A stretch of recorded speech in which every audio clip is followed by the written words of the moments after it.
ధవళ కాంతులీనే తాజ్ మహల్ రూపు మారుతుంది. ప్రేమకు చిహ్నంగా ఉన్న ప్రపంచ వింత బీటలు వారుతుంది. రక్షించాల్సిన పురావస్తు శాఖ ఏం చేస్తుంది? ఎంతో కాలంగా అందరూ అడుగుతున్న ప్రశ్న ఇది. ఇటీవల ఆగ్రాలో వచ్చిన వర్షాలకు తాజ్ మహల్ తోటంతా నీటితో నిండింది. అంతవరకు ఓకే, కానీ తాజ్ మహల్ లోపల నీళ్లు లీక్ కావటం ఏంటి? గోడల్లో మొక్కలు మొలవడం ఏంటి? పాలరాళ్లు రాలి కింద పడడం ఏంటి? తాజ్ మహల్కు ముప్పు ముంచుకొస్తుందని దాదాపు 3 దశాబ్దాలుగా పర్యావరణవేత్తలు మొత్తుకుంటున్నా గోడల్లో క్రాక్స్ మాత్రం తగ్గట్లేదు. ఎందుకిలా జరుగుతుంది? భారత పురావస్తు శాఖ ఎందుకు కినుకు వహిస్తుంది?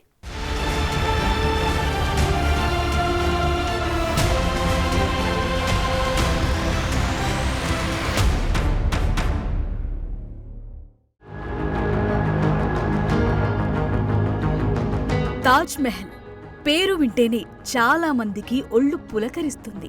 ప్రపంచంలోని అత్యంత అందమైన అద్భుతాల్లో ఒకటి ఆగ్రాలో ఉన్న ఈ తాజ్ మహల్. ప్రేమకు చిహ్నంగా చెప్పుకునే తాజ్ మహల్ ను చూడాలని అందరూ కోరుకుంటారు. అయితే అక్కడకు వెళ్లిన వారు మాత్రం చాలా బాధపడుతున్నారు. తెల్లని పాలరాళ్లు పసుపుగా పచ్చగా రంగులు మారుతున్నాయి. అద్భుతమైన డిజైన్ల మధ్యలో పగుళ్లు కనిపిస్తున్నాయి. పెచ్చులూడుతూ కింద పడుతున్నాయి. గోడల్లో మొక్కలు మొలుస్తున్నాయి. పైనుండి నీళ్లు కారుతున్నాయి. ఇలా తాజ్ మహల్ అందమంతా ఆవిరవుతున్న పరిస్థితులు ఇప్పుడు ఆందోళనకు గురి చేస్తున్నాయి. దేశ రాజధాని ఢిల్లీకి సమీపంలో ఉన్న ఆగ్రాలో ఇటీవల ఎడతెరిపి లేకుండా వర్షం కురిసింది. దీంతో తాజ్ మహల్ దగ్గరున్న తోట మునిగిపోయింది.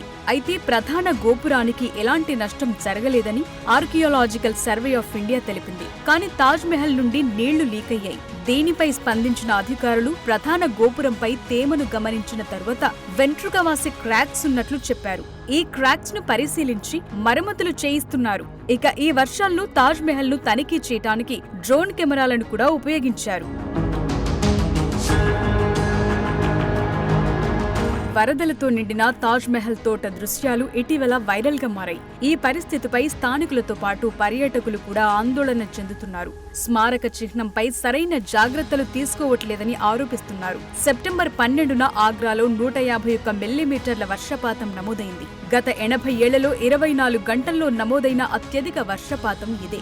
అయితే ఈ వర్షాలకు తాజ్ మహల్ ప్రధాన డోమ్ వద్ద నీరు లీక్ అయ్యింది. సీపేజ్ వ్యవస్థలో లోపం కారణంగా ఇలా జరిగిందని అధికారులు చెప్పారు. ఇలా సమస్య వచ్చినప్పుడల్లా ఏదో ఒక కారణం చెప్తున్నారు తప్ప దేశానికి తలమానికంగా ఉన్న తాజ్ మహల్ ను పూర్తిగా రక్షించాల్సిన అవసరాన్ని మాత్రం పురావస్తు శాఖ పట్టించుకోనట్లే కనిపిస్తోంది. వరదలు కాలుష్య కోరల్లో చిక్కుకుంటుందని తెలుస్తున్నప్పటికీ దాన్ని పరిరక్షించే చర్యలు చేపట్టట్లేదు. సుమారు 400 ఏళ్ల వయసున్న అపురూప కట్టడం తాజ్ మహల్. మొదట్లో తెల్లని పాలరాతి రంగుతో వెలుగులు విరజిమ్మేది. కానీ క్రమంగా ఆ వెలుగులు తగ్గిపోతున్నాయి. గాలి కాలుష్యం, వాతావరణ మార్పులు, యమునా నది కాలుష్యం కారణంగా ఈ ఐకానిక్ నిర్మాణం రాను రాను పసుపు రంగులోకి, మెల్లగా గోధుమ రంగులోకి మారిపోతోందని పర్యావరణవేత్తలు ఆందోళన వ్యక్తం చేస్తున్నారు.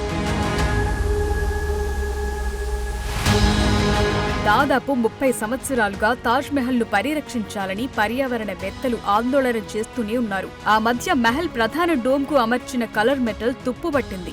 నీటి లీక్ల వల్ల గోడల్లో మొక్కలు మొలవటం, వాటి వేర్ల వల్ల గోడల్లో బీటలు వారటం, చిన్న వర్షం వచ్చినా అక్కడక్కడ నీళ్లు నిలవటం కనిపిస్తోంది.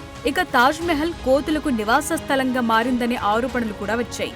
భారీ స్థాయిలో పర్యాటకులు వచ్చే తాజ్ మహల్ కు కోట్లలో ఆదాయం ఉంటుంది. అయినా నిర్వహణ మాత్రం అంతంత మాత్రంగానే ఉందని చాలా మంది చెప్తున్నారు.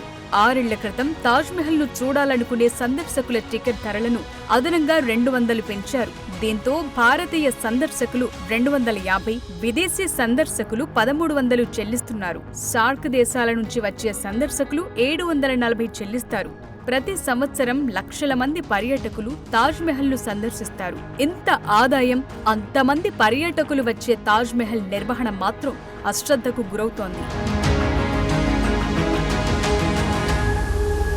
అయితే పర్యాటకుల తాకిడి కూడా తాజ్ మహల్ కు భారంగా మారింది. తాజ్ మహల్ లోపల షాజహాన్, ముంతాజ్ మహల్ల సమాధులున్న ప్రాంతం చాలా ఇరుకైంది. ఈ ఇరువురి ఉర్సు సందర్భంగా సమాధులపై చాదర్ కప్పడానికి వేలాది మంది లోపలికొస్తారు. దీంతో ఒత్తిడి విపరీతమై పునాదులు దెబ్బతింటున్నాయనే విమర్శుంది. ఇలా పర్యాటకుల తాకిడి, కాలుష్యంతో తాజ్ మహల్ రంగు కూడా మారిపోతోంది. తాజ్ మహల్ రంగు మారటంపై సుప్రీంకోర్టు గతంలో ఆందోళన వ్యక్తం చేసింది.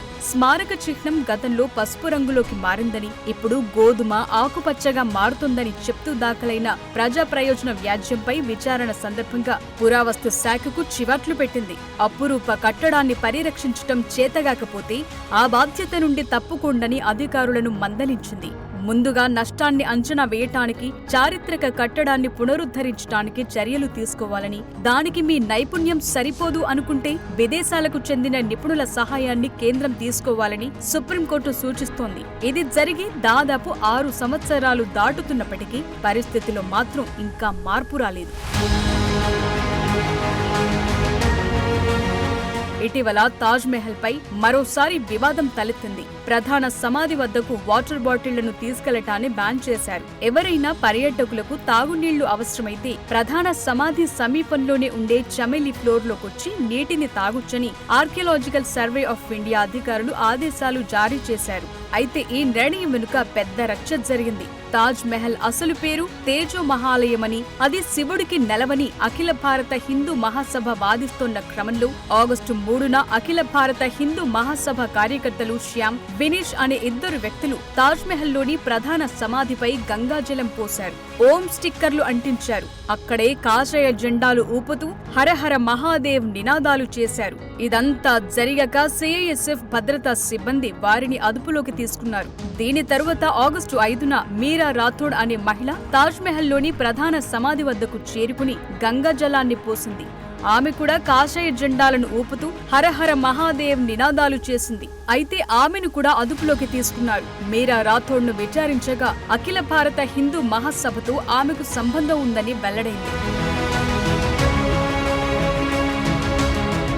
ఇక ఈసారి శ్రావణ మాసంలో తాజ్ మహల్లో జలాభిషేకం, క్షీరాభిషేకం చేసేందుకు అనుమతివ్వాలంటూ యోగి యూత్ బ్రిగేడ్ స్థానిక కోర్టులో పిటిషన్ దాఖలు చేసింది. దీంతో పాటు తాజ్ మహల్ పై సర్వే చేయించాలని, ఈ అధ్యయనం కోసం కోర్టు కమిషనర్ను నియమించాలని ఆ పిటిషన్ లో వారు డిమాండ్ చేశారు. తాజ్ మహల్ ప్రాచీన శివాలయమని ఆ పిటిషన్ లో ప్రస్తావించారు. ఇక తాజ్ మహల్ ప్రధాన సమాధి వద్దకు వాటర్ బాటిళ్లను తీసుకెళ్లటాన్ని నిషేధిస్తూ నిర్ణయం తీసుకోవటంపై పలువురు అసంతృప్తి వ్యక్తం చేశారు. ఏఎస్ఐ, సిఐఎస్ఎఫ్ అప్రమత్తంగా ఉండి అలాంటి ఘటనలను అడ్డుకోవాలే తప్ప వాటర్ బాటిళ్లను తీసుకెళ్లొద్దని నిషేధం అమలు చేస్తే ఎలా అని ప్రశ్నించారు. కాగా తాజ్ మహల్ పై వివాదాన్ని లేవనెత్తటానికి కొందరు ప్రయత్నిస్తుండటం సరికాదని ఏఎస్ఐ అధికారులంటున్నారు. తాజ్ మహల్ ను సందర్శించే పర్యాటకులకు ఇబ్బంది కలగకుండా చూసేందుకు తాము అన్ని రకాల చర్యలు తీసుకుంటామని చెప్పారు. అంతవరకు బానే ఉంది, కానీ కేవలం నీళ్ల బాటిళ్లను నిషేధిస్తే సమస్య తీరుతుందా అనేది అధికారులు గుర్తించట్లేదు.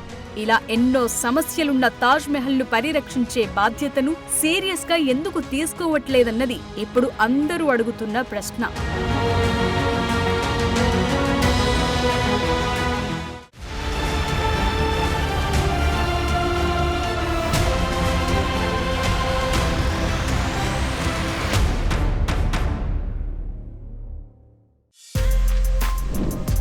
For more videos like this, subscribe Big TV channel.